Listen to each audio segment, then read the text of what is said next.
आळंदी ते पंढरपूर पालखी सोहळा, भक्तीचा महासागर विठ्ठल चरणांची वारी. महाराष्ट्राच्या संत परंपरेतील एक पवित्र आणि ऐतिहासिक परंपरा म्हणजे आषाढी एकादशी निमित्त पंढरपूरला जाणारी संतांची पालखी वारी.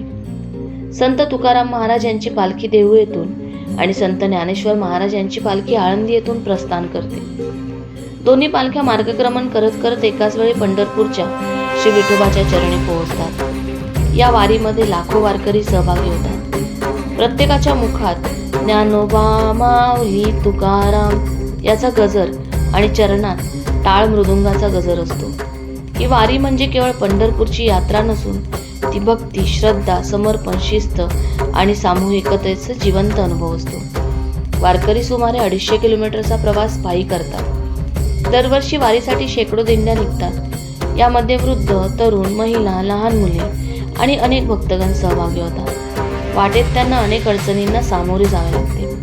पाऊस, ऊन, वारा, पण तरीही त्यांची भक्ती आणि हरिपाठातली तल्लीनता या सर्व अडचणी सहज पार करून टाकते.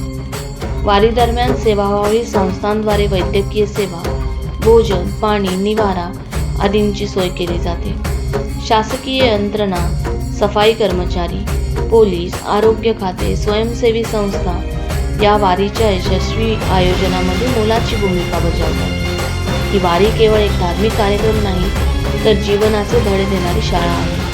त्यामध्ये समता, सहकार्य, संयम, प्रेम, बंधुभाव, शिस्त आणि सेवा या मूल्यांचा खरा अर्थ उलगडतो. या वारीमध्ये लोक एकमेकांवर विश्वास ठेवतात, मदतीस तत्पर असतात आणि विठोबाच्या नामस्मरणात रममाण होतात.